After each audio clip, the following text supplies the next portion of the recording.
Dentro Rafa. Gol! Ebram! Gol! È l'azione più bella del mondo! È l'azione più bella!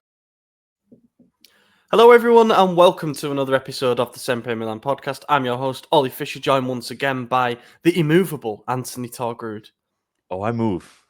Not Not very fast, but I move, you know? Yeah.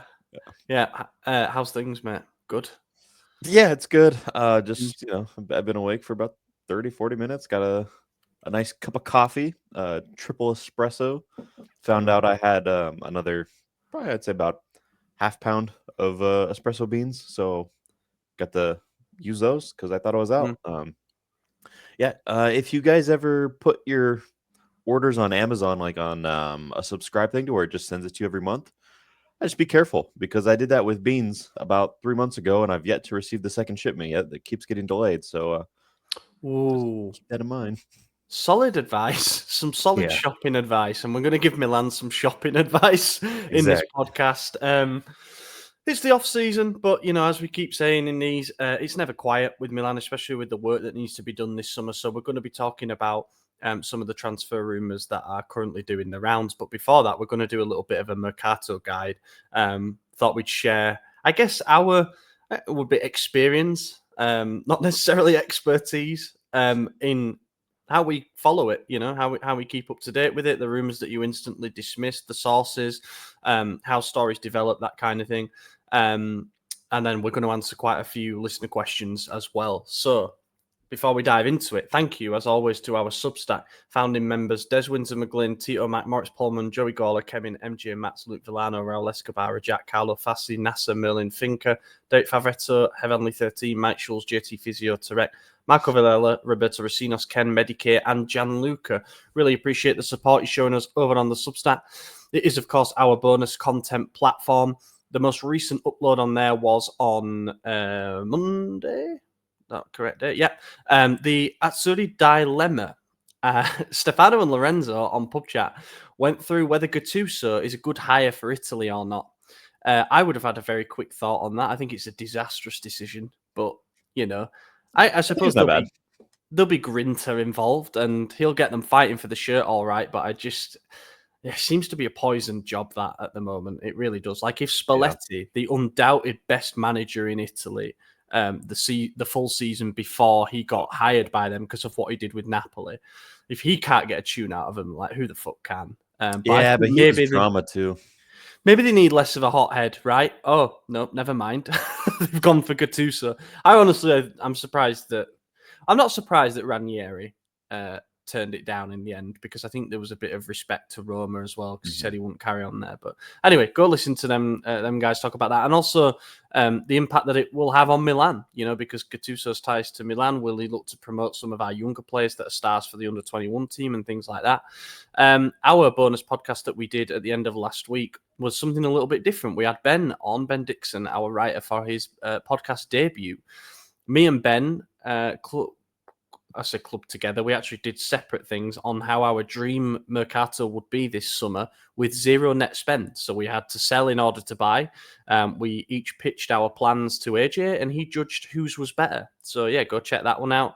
Isaac's bonus article was about why playing abroad entices Serie A and Milan so much. It's based around the news that Milan might be playing a league game, in Perth against Como, while San Siro is unusable due to the Winter Olympics. So he talks about the economic and the commercial brand growth point of view on that. And then there was a newsletter as well, which the main story was around Yunus Musa and his potential sale to Napoli, which we're going to talk about. And in that, you get the bulletin of all the main stories from the past week. So plenty going on over on the Substack. Going to be a busy summer. You could try a week for free. All right, let's start with the Mercato guide. I didn't make a banner for that. Is this all right? Oh, yeah, that's fine. Yeah, all right, cool. Same sort of overarching topic. Because I notice an awful lot of discourse on social media, and I guess in our Discord as well, which you join us being part of the Substack. Not necessarily disagreement, but just people putting different amounts of weight into different sources and overreacting in some cases differently to certain stories, Yeah. And it it dawned on me that because of the job that we do, like we have to keep up with what's going on in order to be informed the best we can for me writing and for the podcast too. That people might not have the same level of information, in terms of a tier list of sources and things. Mhm. Not that I necessarily have one that's cut and dry either, but I do know I've sort of learned over the years, and it has sometimes changed, what to roll my eyes at and what to think that, oh yeah, there's something in that then. Yeah. Definitely. Yeah. So start with the easiest one. Who are the sources that you would say are gospel truth, if there are any? Matteo Moretto, Fabrizio Romano. And I would say up until the last 2-3 years, I would put Di Marzio up there as well. He's still good. He still hits far more than he misses. I'd say like 8 or 9 times out of 10. But he's had a few misses in there. They've been weird misses too. Like, I don't know if he just got comfortable with it and just ate some bullshit or something. But there's been a few weird misses in there. But those I would say are like the big three. And Vitiello is always up there as well for me. There's a few others, but those are I'd say the most universally respected guys for Milan. Obviously there's top guys that are focused solely on other clubs, but those ones tend to be pretty good on all clubs or specifically Milan. Vitiello, of course, specifically Milan. Yeah, I would agree with Moretto. For me, he almost deserves his own tier at the moment, and I know he works now basically with Fabrizio, so you'd Which say is he why I should had be to put them too. together.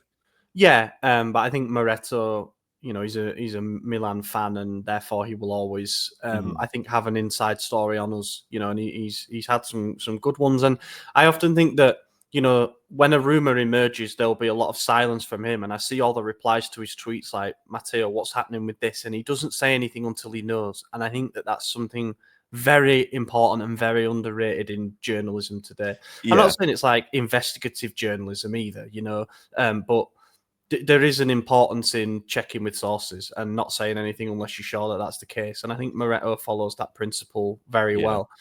I would say him and Fab do that.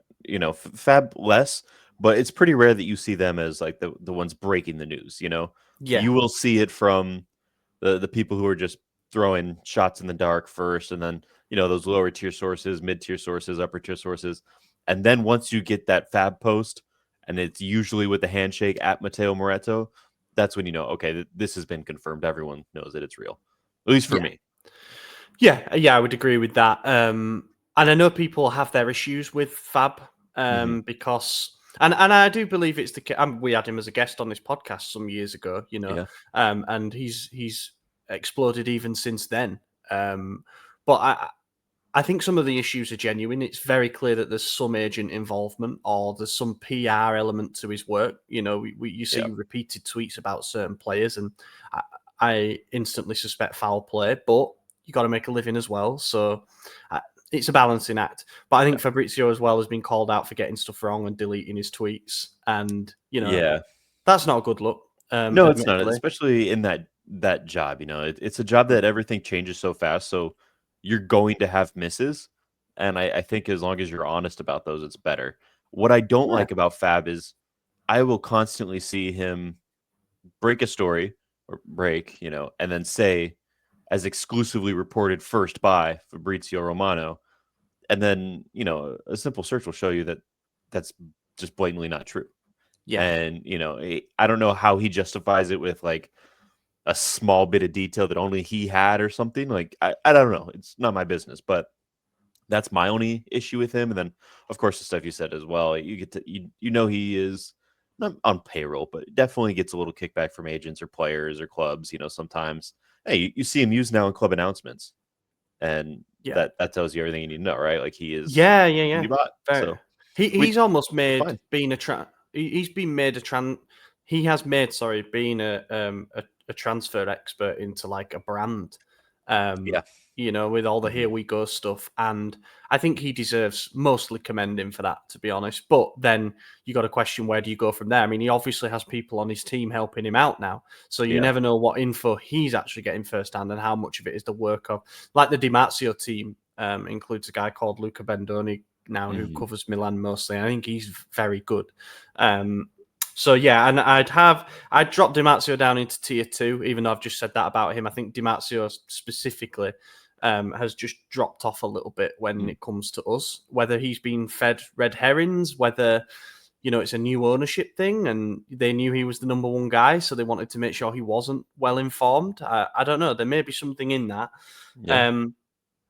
The Athletic are always tier 1 for me. I know they don't cover much about us, but I think that when you see, for example, David Ornstein reporting the numbers of the Reinders deal, I'm like, that's it. That's the truth. And then next thing, it's followed up by Fabrizio Moretto was saying, yeah, it's right. It's 55 mil fixed. Yeah. So there's that. Ornstein's a really good shout. Yeah. There's another one. Calcio Financia, anything by them, those numbers are spot on. Like they yeah. I really like Calcio Finanza because they offer a different take on how to cover football from a journalistic point of view. They if a transfer happens, they look at different angles.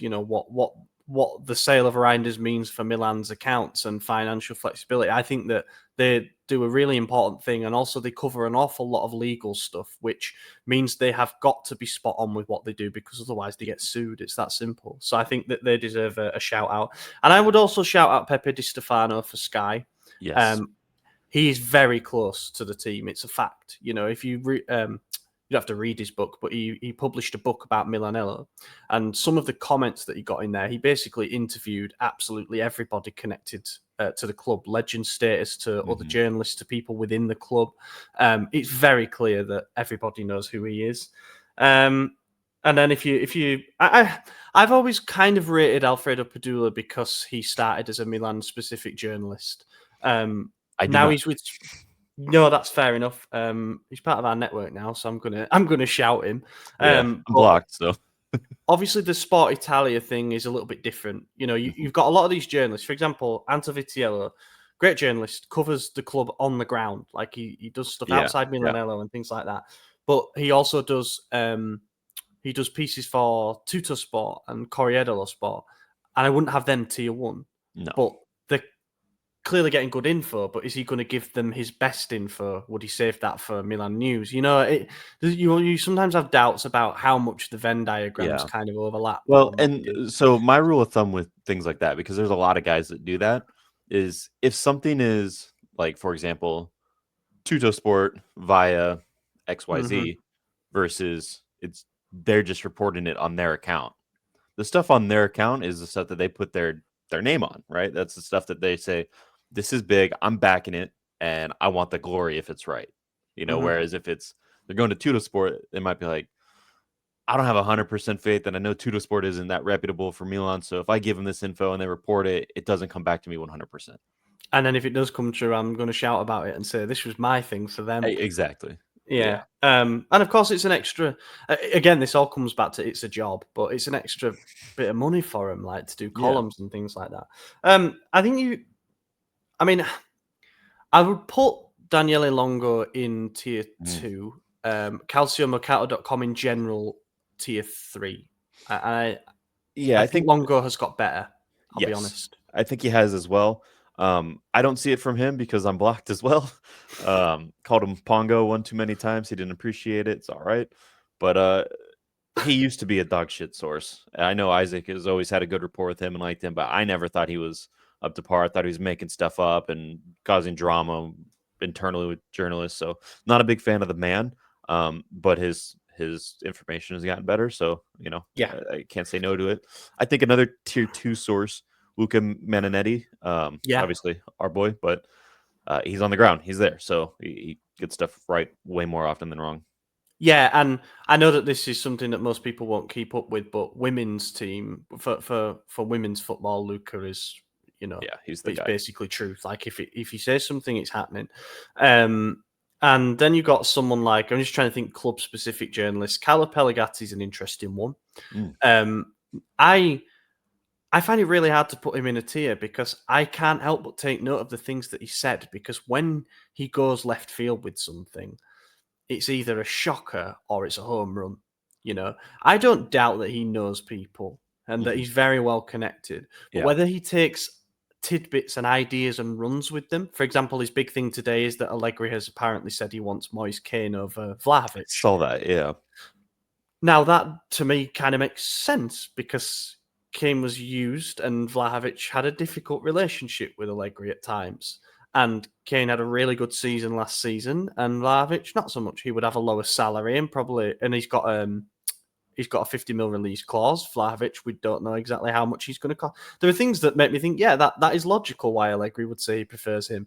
Yeah. But when every other source is saying, no, we're trying for Vlahovic, like, it's tough. It's hard. And I think there's truth to both, right? I think Yeah. Vlahovic was a name that was floated.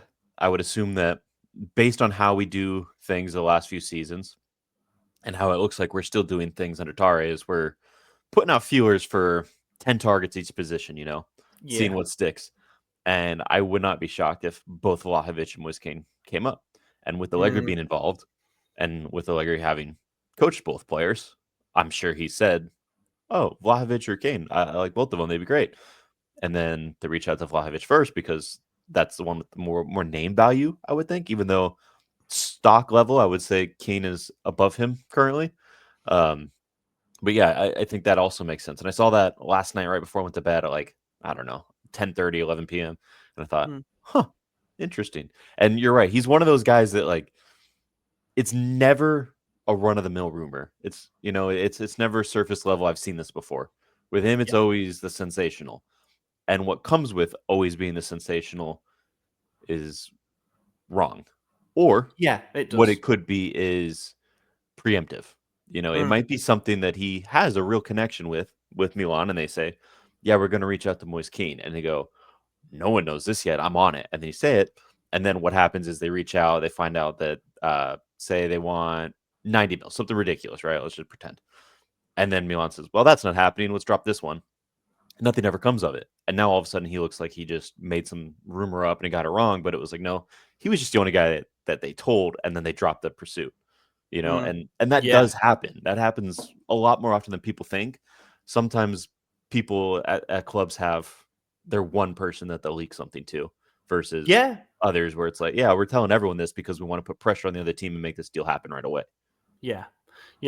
I think as well, like, sometimes you can have a certain.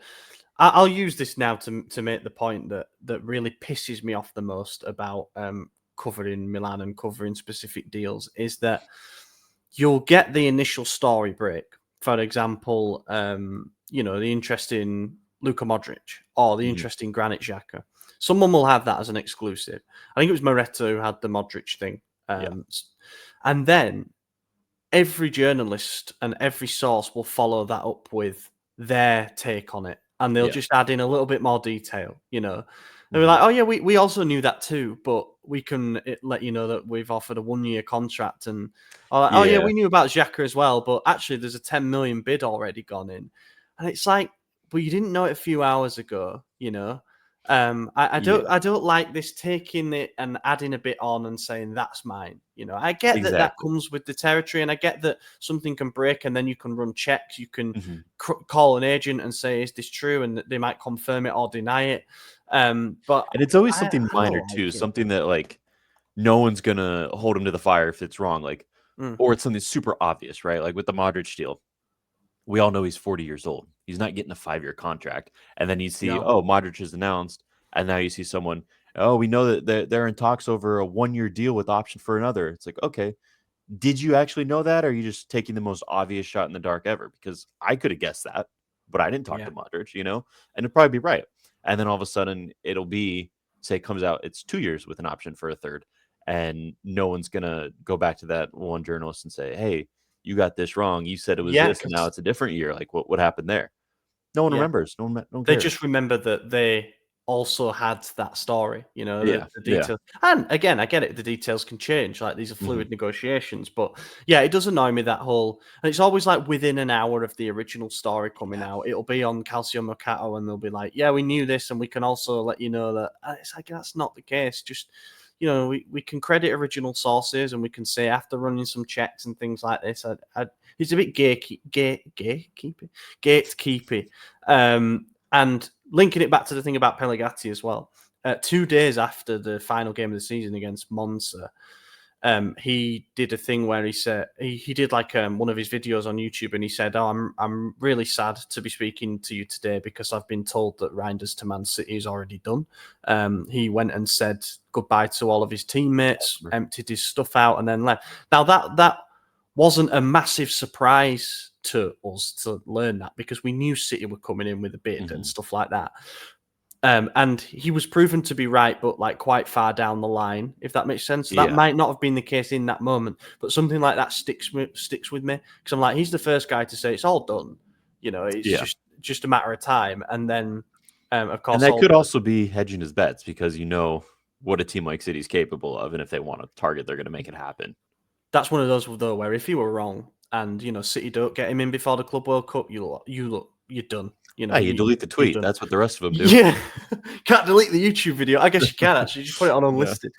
And then you've got the collection. For me, as a bottom tier, with a bit of respect, because obviously there's some journalists that work for them that are good, but it's just an overall collective opinion of mine that when this comes out, I wait for more reliable sources to confirm it. But you've got like Corriere dello Sport, Corriere della Sera, La Stampa.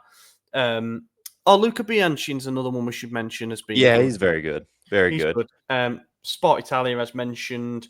I think Nico Shearer, I was never a big fan of his, but he's rising in my estimations. I think I'm glad, because I was an early believer. He's one of the guys that I put in the top. I will admit he's also very guilty of the tweetus deletus. He loves to delete an incorrect tweet, but I feel like he hits a lot more than he's wrong. And this is an argument that you, me, and Isaac have had multiple times over the years. So, take that one how you guys want. But I think it kind of links back to the Di Marzio thing in the same way all these transfer situations are fluid, the tier list is kind of fluid as well. Of course, some go through hot streaks and you're thinking, oh, wow, everything they touch in terms of info has turned into gold. And others, they're not as good with it. And the other thing to remember is we have a brand new sporting director this time and a new manager who is supposedly the two guys in charge of this. So it could be totally wrong this time. They could just change the hierarchy. It changes from day to day, and also from ownership and management and directorship and all that. Every time that changes, and we've had a lot of those changes, so does the tier list, because everyone has their own context. So, something to keep in mind. But yeah, for me, I think Shearer's up there. I would say a 7 out of 10, 7.5. I don't know. I don't like saying that there's only like 3 tiers, right? I feel like there's I agree. Way more levels, probably 5 or 6 different tiers, and the ones that are bottom are the ones you've never heard of until you see the sensational, ridiculous report, and you go, okay. Yeah, the bottom tier for me is the ones that are blatantly made up, as in, for example, Tele Lombardia is a regional channel. If you go stay in Milan, you put the TV on, you'll see it, and they have a sports section. I think it's QSVS. It's where you'll see what's he called? Tiziano Crudeli doing his celebrations and stuff. They run a great show, but they'll do like a graphic, the Milan of Allegri and Tari, and it'll be like 6 new starters and stuff. And I think people take that information as like, this is what it's going to be. But I think some of these sources actually just do stuff as an idea to create a discussion, more so than saying this is. Then you get other stuff, Calciomercato.it and stuff. They're It's almost like the tiers aren't necessarily numbers for me. It's like, I believe this. Interesting development underneath, pinch of salt, and then have a laugh. Have a laugh is my favorite category. That's the first one I'm in the chat with, is the have a laugh category every time. It always creates some fun responses. But I think the main thing for me is 9 times out of 10, I would say if there's smoke, there's fire. And it may never come to anything. It may just be a slight little burn, a little something there, but there's usually something, A lot of it's like, I'd like to think that they have more journalistic integrity than to just completely make something up. Now, did they get a really bad source who fed them some garbage and bullshit and they reported it? Yeah, but there's still a little smoke, That's the management saying, we're going after this guy, and it's a red herring, and that leads, to something else, but obviously you won't know what. But I think it's pretty rare that a journalist just goes, okay, what story will get me views today, and then just make something up, Yeah. I think I think back to a really busy summer when we sold Tonali and made all those signings with the money. And I think about the players that we did end up signing, because I was about to say that things have changed with the American ownership and not as much gets out, and quite a lot of things are done by surprise. But if you think Reinders was linked weeks before he ended up eventually signing. Musa was somebody that we went in for and then went back in for, and he joined. Same with Chukwueze. Loftus-Cheek we'd heard about pursuing. Pulisic we knew we were keen on. Yeah. So it's almost like it's not to say that every player that signs has been previously linked, but it's 90-odd%. Like, we've heard the names that we end up signing. So as you said, there is clearly some fire to the smoke in almost every single occasion. I think that also proves that we really do just throw out feelers for a handful of everyone in each position, because you're right. All those players that we did sign were names that reported once or twice about a month prior before we finally settled on them and sped it up and then finalize it quick once we got to that point. Some of them are like, no shit as well. Milan are looking for a striker. They've called Atalanta about Matteo Retegui. I mean, yeah, of course you would. He was the top scorer last season. Like, you'd hope he is on our radar. Same with Moise Kean as well. I was just like, I kind of hope we'd field a call for, or make a call, sorry, for somebody like that. Anyway, let's move on to some of the rumours that are in the media at the moment. We kind of spoke through some of them in the bonus pod, when we were talking about our team building, and we've spoken about some of them last week as well. Yunus Musa is the most interesting one to me, because I'm like, take 15 million, don't care, just avoid a capital loss. And then I keep reading how much Antonio Conte really wants him, and I'm wondering what has he seen, because Conte tends to have an eye for a player. I mean, I said it the moment that rumor came out, and I'm not a Musa fan. Don't give me that American bullshit, because I said day one I didn't want Musa. He's English. But I also do say that, I don't claim him. Yeah. And Lorenzo hates his guts, and he just can't see reason when I mention Musa. But he's the type of player Conte can revolutionize. Conte loves to go for a player who doesn't excite you, and then you see him and you go, oh, where'd this come from? He likes those workhorses, the guys with the engine, the ones who are willing to do anything, any position you put him in. We know he's not the best in any of the positions we've tried him in, but the reality is we've tried him in about 4 or 5 different positions. Conte's going to look at that and go, I can make him whatever I want him to be. And that is the type of player that every manager will be so happy to have, And could Allegri do the same with him? Maybe. Are we going to take the risk? Hope not. I'd rather go to Napoli, because look, the links Napoli are having, they're building a crazy team right now, and dynasty. Dare I say? We're heading there. Yeah, so we'll see what happens with them. But if the deal is 25 million, and I saw we were like, they offer 22 plus bonuses, and we want 25 fixed. That's fucking crazy, because we didn't go for the higher fix with Reinders. Like, take the 22 and run, dude. Take it and run. Yeah, it's interesting, because it seems that these rumours have come about because there's doubts about whether Conte wants to keep Anguissa, who was sort of in and out of the team last season.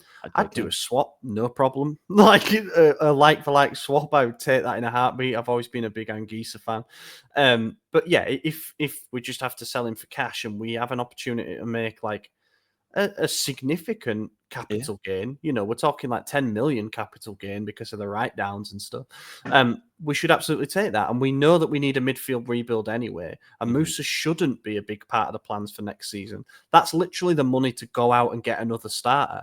You can and we might as well bring in the other midfielders linked now as well. Modric is coming on a free, we know that, that's fine, but we probably need at least another 2, in my opinion. So you've got potentially Granit Xhaka, but he's not going to cost a lot because of his age. So you can maybe get him in for 10 mil. And then you've got so much budget left over from the sales already made. You add on the Musa proceeds, just pay Bruges the 30 million for Jussari. Like, that would be a nice number 6/8. I don't know that kid. And our history of Bruges, little burned by it. Obviously, CDK came very good for Atalanta. So, not going to pretend like we would never have a good player come from them. Obviously, De Coupier or whatever, the left back is another player from them that we're looking at. But I'm torn because negotiating with them is a nightmare. Even if they set a price, I feel like if you come in with it, they go, oh, well, if you're agreeing right away, then we must be below budget. So actually it's more, I could see them being those type of negotiators. There are other people we've been linked with. Rovella, it's not going to happen. But that's the dream move for me. Yeah, agreed. Who else did I see? There was someone I saw yesterday that I thought, oh, the Valencia guy. Oh, What is his name? Javier. Yeah. So he could be good. I don't know anything about him. I put in the chat and I said, how good is this guy? And then there was another one I saw. And Kante or something. Yeah, as you say. I can't remember who the source was, but it was one of those really bottom tier sources who, again, like just gets the sensational right randomly every now and then. And it was for the guy from Crystal Palace. Adam Warren? No, Maybe it can't be him. Palace. Hold on. Sorry. I'll talk while you find it. So Sky were reporting last night that and Milan News also reported it, that we put in a bid worth 16 mil plus 4 mil bonuses for Javi Guerra. He's currently at the under-21 European Championships with Spain. He's very, very talented. I think he's got a high ceiling. He's a bit of an all-action midfielder from the bits that I've seen, which is more than I thought I'd see at Valencia, because Huddersfield's old coach, Carlos Corberán, went there, and I started just watching a few of their games just to see how he got on. And Guerra always looked like somebody who's useful. Like with Musa, there's some raw edges to his game, as to expect given his age, but the potential is certainly there. And I think we really need a technical midfielder after Reinder's departure. Now, I know Modric is going to be that. I know Granit Xhaka is very comfortable on the ball. I know Jashari is a ball-playing six. I know Ricci is a ball player. That's all fine, and people might say that we need a bit of muscle and a bit of guile in there, but I think there's a big technical deficiency in the midfield at the moment, and for Allegri's football, it's going to be important that we have players that can hold on to the ball and that can get it moving forward pretty quickly, because we're going to be mostly contain and counter, I think, but we're also still going to come up against those low blocks. And that's where having a midfield of like Xhaka, Modric and Guerra could really help us, the ones with the eye for a pass and things like that. 20 million is never going to be enough to get that kind of deal done for a player of his potential. In fact, it wouldn't surprise me if they're asking for sort of 30 mil even, but we know Valencia have had their financial problems, and he might be a good opportunity. But it just seems to me, and this extends to the other. Did you find who we were linked with? I haven't. I'm still searching. I'm like, that's okay. I don't know what's it feels to me, and there are some exceptions like Rabiot because he does know the league. But this whole thing about we went with Tari and Allegri in order to get two figures in who know the league. I kind of thought our recruitment would be geared around signing players domestically. I know you can't always get good value on those deals. Like, it seems we've walked away from Ricci for whatever reason. Rovella we tried and were quickly rebuffed. Nicolucci Caviglia, another one that we seem to kind of balk on. But now we're doing that thing again where we go for the 20 million players from abroad, and that doesn't fill me with much confidence based on what we've seen. I'm not going to lie. I would rather go for proven known quantities, but I think Xhaka is that to an extent. I think Modric is an opportunity that you can't pass up on. I think other players will be linked between now and us signing two midfielders and the centre-back and whatnot. But yeah, I don't know. I just have my reservations. I'm with you on that. I don't like the going abroad again. I think you could do it right, but it just I was bought into the domestic project that we were building. I thought it made sense for where we're at right now and what it could become is getting those young Italian guys in with showing a bit of promise, because unfortunately Serie A and Italy just don't utilize those players correctly. And I thought with us not having European football, with us needing to kind of reduce the squad size while building something that's strong enough to compete, those were the type of guys who could do something about it for us, And okay, it was Crystal Palace, but he was a center back, Mark Gahey. Oh wow, that'd be interesting. I like Matt Gay. He's when he's fit, he's an established England player now. He'd be a brilliant centre back, but I'm fairly sure that Newcastle were linked for like 50 million. I don't see us spending that on a player in that position. Also, something that I called on a previous podcast, all the stuff about Chow being sent to Leverkusen in the Xhaka thing. Longo was saying that Allegri really likes him and that he would rather he stay around. And I knew that was coming because he's the only one in our group who can play the ball. I saw yesterday that there's a better chance that all 4 of our center backs stay than any of them leaving. Yeah. And it's interesting when you look at the fact that we let in goals like no one's business last year. Like you'd think defense is where you want to change the most, right? But now Theo staying, Mike staying, all 4 center backs. Now we just need a right back. It's like, okay, well, that doesn't leave me with much confidence. Obviously you could reinvent those guys and it's very possible, especially under Allegri. But yeah, that was something that concerns me. Yeah. I also see that as being logical, that they all stay. But it seems Chow and Tomori are the ones that are in the rumours. And I think it would be Tomori who I would say has reached the end of his time here. But I think in the centre-back department, it's definitely going to be a one-in, one-out type thing. Yeah. And if we do have someone go out, say Tomori does want to go back to the Premier League or whatever, there are definitely some names that we should, in theory, be able to afford who are good. I'd like us to get Leone regardless, Yes. If none of the centre backs are going to leave, and Palmer are more likely to sell to a club who will give him back on loan there for a year, just do it. I know we like to invest in players that are ready for now, but again, if none of the current centre backs are going to leave, we can secure a massive prospect for the future there. Like he will be an established Italy international based on the bits that we've seen. Barring any freak injuries, touch wood. Fullbacks, Theo. No closer to leaving. That's a bit of a mess, to be honest. But it's kind of gone quiet on the left back front. Yeah, it's interesting. I don't like it. I don't like it. My gut tells me Theo stays. He runs out his contract. If we have a good year, and again, with Allegri, anything could happen. It could be a great year, 1 game a week. Like I'm not going to say we're going to win the title, but we could potentially compete or go all the way. If we build this correctly, if they buy into the project and play the way that he's saying to play. And in the event that something like that happens, I could see Theo and Mike both renewing later in the year, maybe around January or so. I could also see them both just leaving at the end of their contracts. And I don't necessarily want Theo to stay anymore. I feel like his time is gone. I feel like he just isn't bought into the project anymore like he once was. And when he was bought in, he was the man, like the best left back arguably on earth at the time. Not even top 5 right now, I would say. He's just, he doesn't care. You see it when he plays for France even, which is worrisome that it's not just a Milan problem. If it was just Milan that he was having these stinkers, then other clubs would be in for him. But it's France too. And that's a problem. So I don't know who you go for. Maybe if you don't need a center back, maybe you just splash and buy Cambiaso for 40, 50, whatever it is, and Theo's on the bench.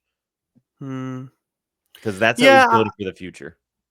I just think that, like, with Theo's situation, I was talking with Rohit the other day, and he made an interesting point that all these reports have come out about how desperate Allegri is for Maignan to not only stay, but for the club to renew his contract, because he believes that he should be the starting goalkeeper for years to come, and he really likes him. He really wants Leao to stay, who has been heavily linked with the next year. He seems to have spoken with Pulisic, and Pulisic now is giving interviews where he's talking about wanting to stay and be part of the future. None of that for Theo. None of it. He don't. It's almost as if he doesn't want him there. That's the vibe I'm getting, and I don't think it makes any sense if he's totally out of the club's plans to sit in the stands in a World Cup year because he'll lose his starting spot. And that's foolish to do for everyone, us and them. I hate when clubs hold players hostage. You saw Napoli try to do with Osimhen.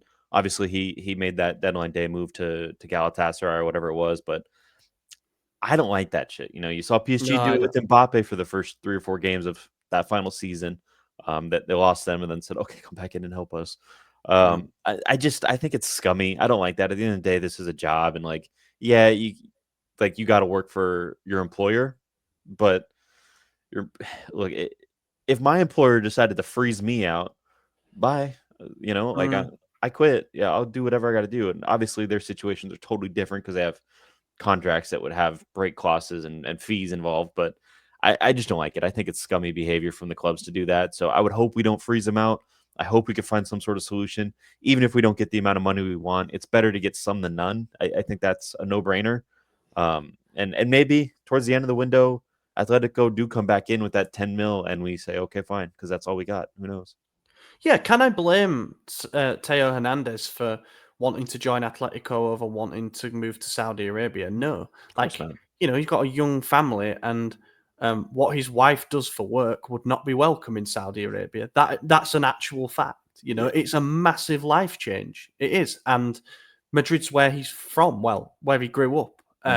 So, of course, I can understand him saying, I'd rather move back there. I can kind of understand Milan being a bit annoyed that they agreed a transfer fee and they're like, he's turning down 18 million a year. He's turning down 18 million a year. He would like quadruple his current salary. And he said, I don't want that. And, there are reasons for that. It leaves us in a bit of a difficult position, but I think the driving force behind all this will be that it'll be in his head at some point. Yeah, like I'm entering my prime, and to do what could happen ahead of a World Cup year it's not good for anybody. And maybe we also, especially for a team like soften a France little too, like Yeah. one of the 3 favorites to win it, I would assume. Yeah. Being in the final last World Cup, and then Yeah. of course, obviously not playing on the team in 2018 when they won it. So it's like, yeah, he's got a chance to do something that very few people ever get to do, and that's win a World Cup. He wants to be there. Yeah. Right back links, Doue. I'm Not not of going to him, pretend like apart I've from seen him play. I know his brother, obviously, but I don't know anything about him. The one that gets me excited is Dodo. If you remember from our pick a player from each team, Dodo was who I picked from Fiorentina, not Moise Kean or any of the other guys. I picked Dodo. I stand by that. So that's who I hope we get. Yeah, I think that's fair, and of course, it's going to be difficult to negotiate with Fiorentina for any of their players. Be it Dodo, be it Kamutsa, be it Moise Kean, whoever it might be. But it always feels like there's a window there, and with him, you'd be getting someone again who knows the league and in a position of need. The objective this summer, because we're not in any European competitions next season, because we have only domestic things to focus upon, should be to target strengthening starting positions. Yeah. And with that, you probably can have more of a domestic-led market because that's all you'll be playing in next season. You don't need to worry about how the team would fare in the Champions League. Then next summer, hopefully we've taken a big leap forward. We're back into Europe. You can start to think about diversifying the squad a little bit.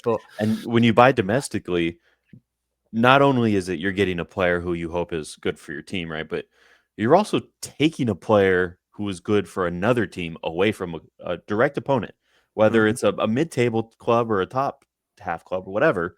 You're still weakening someone else domestically, and then they have to take the risk to go reinvest in some new unknown talent, and hopefully it lands for them, But yeah, that's why you see teams like Bayern dominate, teams like Juventus when they were doing it every year. Was you buy all the stars that are emerging in your league, and now you have no competition. And we don't do that. And neither does Inter, but they did for a while when they popped off. They brought in like Nainggolan, Vidal, like players who were good, and in the league, they were aging, so it's not quite the same as buying like Lewandowski or everyone from Dortmund in Bayern's circumstance. But I think that goes a long way, and people don't do that as much in Serie A. Yeah. The one that always sticks out for me with Inter, well, there's two actually, was the Dzeko one. They ended up getting so much mileage out of him to say he was so cheap from He's Roma. coming back to Serie A. He's going to Fiorentina. Yeah, he is Fiorentina, yeah. Does that mean With they can Pioli. let striker leave? Yeah, that's a vibe, actually. And then Mkhitaryan, I was like, that's such a mid signing. And of course, he turns out to be their starting midfielder for the last 3 years. So yeah, they're That's Morata, though, isn't it? You know, the guy can see things that others don't seem to be able to see. Striker front, we're not linked with any wingers at the moment. I think we need to sell to buy on that front, but Salamakis is going to be back in the fold, so he can potentially cover both flanks. Chukwueze may leave yet, but there's nothing too concrete on that front. What do you think of Darwin Núñez? Out of all the names linked, he's the one I want the least. I think he'll cost the most. The problem is I don't watch enough Premier League, and so you just see the hate and the fail comps. But his numbers for Liverpool are actually very good. His goals and assists per game is really up there. And I don't know if it's primarily assists and he's just getting a shit ton of them because he's got Mo Salah on the team, or if he's actually banging them in, but his numbers are not bad. He's just not the guy for me. I know you've always been big on him. Yeah, I wanted him before he ended up moving to Liverpool for 75 mil plus 100. Like he if all the bonuses are triggered, which I doubt they can be now, he'd be €100 million man. I think that's exactly why I haven't even begun to consider this as a possibility yet. Mm-hmm. Like it just feels like it would be way too high a cost. I know Napoli are in for him, but I feel like they're really in a position to go out and spend 50 million on a striker, you know, because they're going to get they got the Kvara sale, they're going to get some money back from Osimhen. Like they can actually go out and splash on someone to be their long-term number 9. And Núñez's numbers aren't as bad as people make out. I think I like him, and I've liked even watching him at Liverpool because he's a chaotic player. He makes things happen, and to me, I would always rather have a striker that, I don't know, this is going to sound bad.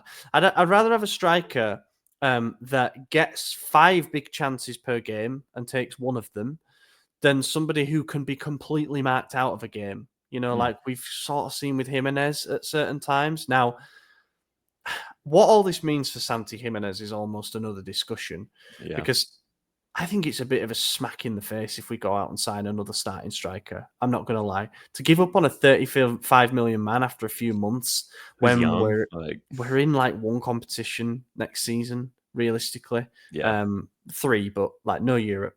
And I don't know. I don't know what message that sends, but I don't think it's a very good one. No, and I think you do need to give him faith. You know, you look at it, okay, who are our available strikers last season? You had Jovic, technically Camarda, Tammy Abraham, Morata for half a year, and then Gimenez for the other half. Well, Morata is technically coming back, but he's not going to stay. At very least, he's going to get the Origi treatment, right? Like he's out. Tammy Abraham has already returned to Roma. He's out. We're not getting him back. Yeah. Jovic just left on a free to Cruz Azul. Camarda might get loaned to Serie B. So all of a sudden, we do have a necessity for 2 more strikers, at least 1 more. You can't go into a season with 1 striker. It's just not going to work.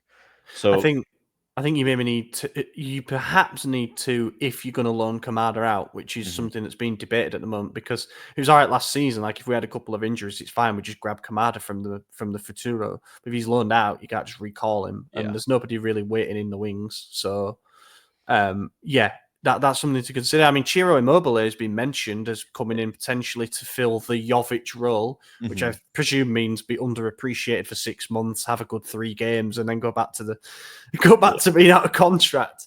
I wouldn't even hate that. I don't like Ciro Immobile. I think he's overrated, and he just had a crazy run with Lazio, but couldn't do anything for Italy. And he also stat padded a lot. Most of those goals. Yeah, he was getting like 30 a season, but I'd say 25 of them were against the bottom 5 teams somehow. You know, he'd score 6 a game or something stupid, and it would be against like Salernitana. It's like, oh, okay, cool. You know, but look, he could come in, like you said, he could come in as the 3rd string, and that's fine. And then I do like the idea of getting 2 starting caliber strikers like Vlahovic or Moise Kean or Retegui to go with Gimenez. But again, we don't have European competition. How are we going to carry the minutes here?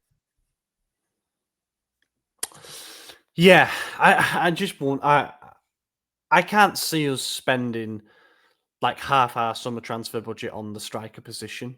I just don't see that happening.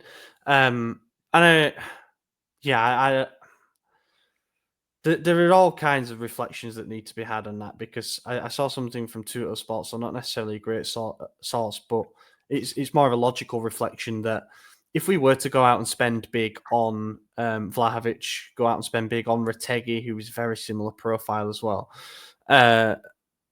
Gimenez's agents would naturally have a responsibility to listen to what's out there, because all of a sudden in 5-6 months he's gone from being "you are our future number 9" to "you're not even going to be it next season." Yeah, So exactly. I think that's difficult. That's a difficult look. And the other thing Um, is that people, are kind of not taken into consideration is Conceição's gone.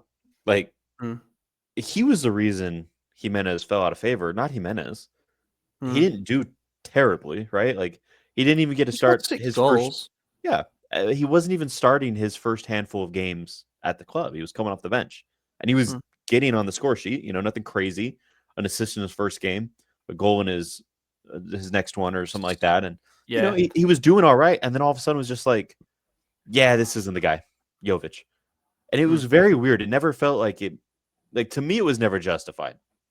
Obviously, Jovic did well, but should he have been playing at all to begin with? Like, should he have even had the opportunity to do well when you had a guy who was just brought in for a record fee, wasn't doing bad, and he just gets benched, and all of a sudden he's out of the lineup altogether, out of the plans? I mean, you were looking at a guy who was on the last 4 months of his contract starting, and then second string was a guy on a dry loan, and then the brand new 40 mil signing striker is the third choice.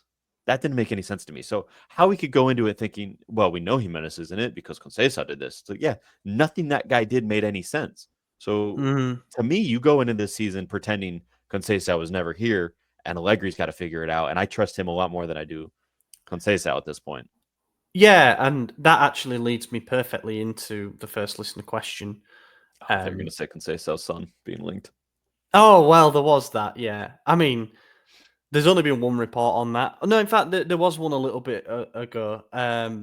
If Chukwueze were to be sold and we were to get a decent wedge for him, then I wouldn't hate that. I don't think he was that bad at Juve. He's a good player. It'd just be Yeah. funny. I don't see it happening. He would never go. No, I don't think so. No. Didn't even say goodbye to his dad. He just said, "Thanks, pal." As far as we know, his dad still has a job, and we've just thanked him for what he's done to this point. Yeah, the first listener question comes from JT Physio, and it's kind of on the theme you mentioned there with Allegri taking a look and how things can change from a previous manager. He asks, if you were an incoming manager, would you A, assess the current squad, find the best formation, and buy players that fit in that formation, or B, assert your preferred formation and hope management buy the players you need and current players can adapt? Yeah, I would assess the squad. Like, that's kind of what I was saying. And to Conceição's credit, that's what he did. He came in December, like right before Christmas, right? Or no, his first game was January End of 1st. December. Yeah, it was right around New Year's. So the Mhm. window was open, and he took the whole month to learn his players, win a trophy, and then deadline day, he made a lot of demands, and we made a lot of moves. And I like that approach. Obviously, that was a risky time to do it. It was make or break, and in the end, we broke. But you should come in and look at your squad, because a coach's job is to get the best out of his players. Not to say, I can't do it with these players. Give me more. Give me better. Give me Yeah. something else. It's like, well, you weren't hired by something else. You were hired for this. These are the players we signed. We have contracts with these players. We want you to get the best out of them and win with this team. We'll give you reinforcements, but this is your team. So if you're a good coach, get the best out of them. That's Yeah. why people And criticize Pep, because he gets unlimited budget. He says, "Oh, I need 8 new players." Okay, well, here's $1 billion and go out and buy them. Like, look, nothing against Pep. He's the best manager ever, but Allegri needs to look at the squad and say, okay, I could do this with this. Like he is with Mike. He's like, I know Mike's on the chopping block out the door. I want him to stay. I want you to renew him. Don't accept Chelsea's offer unless it's exorbitant. And now he's staying. So, that's the approach it should be. yeah, and when there's a managerial vacancy that comes around, and naturally a club interviews various candidates, of course, a massive aspect of that discussion and that interview process is, what would your plans be for this team now? How would you, in Milan's case, how would you have got us a higher place finish than 8th? You know, it's an exchanging of ideas and things like that. And I think a manager that's really shown this season that the power of coaching is still above the power of transfers for me. I know we've just done, what did we do, like 45 minutes talking through rumours and things like that, but it's been lost now. It's such a transfer-driven discourse around football and around like eras. So we're going into our Made in Italy era now with these guys, and we're going to sign all. I've never liked it. I much prefer the notion that a new coach should bring new ideas and new impetus to the current squad rather than just new players. You know, of course they're going to have players that they want to bring in and areas that they want to try and improve, but you look at Liverpool under Arne Slot, you know, he didn't really get anything in his first summer, even though everyone was crying out for them to sign a number 6. And he said, you know what, I'll just coach Ryan Gravenberch to be one. And he was probably the best defensive midfielder in the league because Rodri was out. That has been lost. You know, as I say, it's such a... it's the gossip columns, you know, I know they sell, and I know that that's what pays our bills, like quite literally, with what we do for the site. But coaching is important, and that's why I just feel much more comfortable that we've got a solid coaching. And in answer to the question, I think that most managers always have an idea of how they want to play, and they should. Not the case in like Ruben Amorim and stuff, but they should have different ways of how to carry that out. So, for example, I'm not asked about whether Allegri wants to play a 3-5-2, a 3-4-2-1, or if he wants to play a 4-3-3 or a 4-2-3-1. I'm more bothered about him making us more solid and compact as a unit, making us harder to beat and harder to break down, reducing the space between the lines, giving us a bit more threat going forward, you know, introducing order and rhythm to the way that we do things rather than what we've seen in the last few seasons, which is disorder and chaos.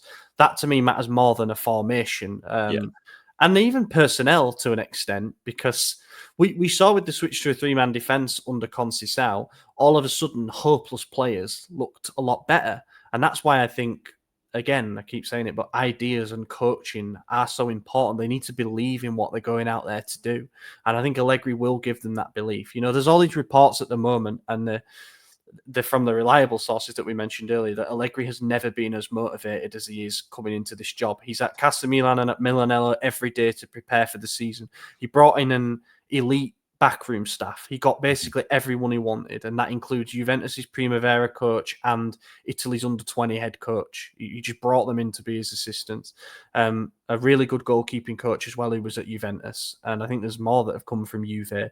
I'm not saying it's like the Avengers of coaching staff, but the fact that he came in and was like, right, this is what we're going to do. I need him. Maignan, you're staying. Leao, you're staying. Talking with Tari about the targets he's need. I would quite like Vlahovic, but whatever it might be.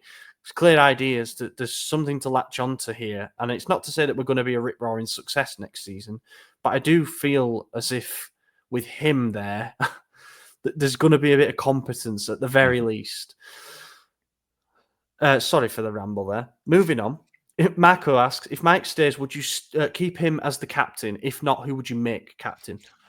I think we might, under Allegri, go back to the old format of most appearances, which I guess would be Leao. And I know he's not really like the most captain material, you know, based on like his body language and all that bullshit. But I mean, Allegri was here before when we had a system, and maybe he just assumes that we're going to stick with that and go back to it. But if Mike's his captain, I don't have a problem with that. Just because you're captain doesn't mean you're not allowed to leave, right? Like you're still a leader is something that you either are or you're not. And whether you're looking at a new job or not, you're going to be a leader until you're gone. So if he's still the captain, it is what it is. I have no issue with that. Yeah, So I think that all this noise about Allegri really wanting Maignan to stay means that he will probably put forward staying as captain as part of the package, if that's what it takes. And we know that captaincy is one of those things in football now that is becoming more and more symbolic, apart from the fact that they're the only ones who can speak to the ref. And I don't necessarily like that being a goalkeeper and stuff like that. But I think that's my logical take on it. Mm-hmm. What I wouldn't mind seeing, and like the flip side logic is, if he goes, we know Allegri likes his big Italian centre backs, and yeah, I think he'll like the fact that he's got an academy graduate that he can start. Who, the Milanismo thing. If anyone's going to lean into it, it's probably going to be Allegri. I could give you someone who it's almost blasphemous because, but I think Modric could be a great captain. I think he could wear the armband on day one. He'll be in the midfield. He's a Ballon d'Or winner. He's respected across the entire footballing world. I don't think there's a referee that's like, fuck that guy, he's dirty or anything. Like, everyone respects Modric for who he is. And I think he's someone that referees might actually listen to and go, oh, okay, maybe I do need to review this play or something, maybe not. It's Italy, but Modric could walk in and do it. I know we did that with Bonucci and it was a huge mistake, so wouldn't want to do that again. But if it is going to change, I think Modric could be a captain. Yeah. Xhaka is the Swiss captain as well, but I don't know about making an outsider instantly captain unless they're like a Ballon d'Or winner previously. Right, exactly. But it's an interesting discussion. Couple of questions to quickly wrap up. Tempest Fuji asks, what's your favourite thing to do during the off-season? And history teacher Steve asks, what's your favourite kind of beer? He prefers dark beers like porters and stouts. Yeah, so this is an interesting one. Yeah, we've had a few beers. Too many beers in my case. So I'll start with the first question. Stay away from football as much as I can in the off season. Yeah, I do the podcast. Obviously, that's a responsibility. But yeah, I don't really watch international ball unless it's like the World Cup or the Euros, or USA's in like a semi or a final, which to be fair does happen with the quality of competition out here. So I'll watch those games, but for the most part, I just spend time with family, girlfriend, and just live life, be normal, decompress from it all. Yeah, that's it. Hang with the boys. As far as beer and drinks, so there was more to this discussion in the Discord chat, which if you don't have access to it, you missed out. It was unique. I thought I was getting unique. Yeah, I thought people were talking mad shit to me for a second. I was like, what the fuck is going on here? But so no, I don't drink Trulies. I never heard of it. The only like seltzers I heard of before were I don't fuck with PBR either. That's some piss water. Yeah, the only seltzers I'd heard of were White Claw and Happy Dad. And I've never had a Happy Dad. I don't like White Claw. I don't even like seltzer water, fizzy water, carbonated water, whatever you want to call it. Not for me. I don't mess with that. But they say with the hard seltzers, the Alka seltzers, whatever you want to call them, they basically give you no hangover because you're hydrating while you're drinking them. But I'd rather just drink a tasty drink, like something that tastes nice. Yeah. For me, so I'm a wine guy. I like white wine. Pinot Grigio is my go-to. But if I'm drinking beer, and I do a lot, trust me, I like a brewski with the boys. I like Mexican beers. So my favorite, Dos Equis Lager. Not very common out here, unfortunately. So I get a lot of Corona, a lot of Modelo, and those work. I'll have speak a little Espanol. Quite a few Coronas this weekend. Today is my girlfriend's birthday, but this weekend she's going to California to visit her sister, and me and the boys are going to the casino to blow that paycheck. So I'll have a few. Nice. Yeah, love that. Favorite thing to do in the off season for me. I try to detach from football, but it's kind of impossible with the job. So I'm always wired into what Milan are doing. But I have more free weekends, so the weather gets a lot nicer. So I tend to be more outdoorsy at this time of year. And also the routine of work is a bit less demanding. So I like to tick off shit that I wasn't able to do during the season. I'm reading a lot of books at the moment, for example, just to try and unwind. Favorite beer, I can give you my Draft Pump starting 5. Asahi, have you ever had that? Oh yeah, slaps. Yeah. Estrella Galicia, another Spanish beer, but everyone knows Estrella, but Galicia is it's from that specific part. Bloody gorgeous.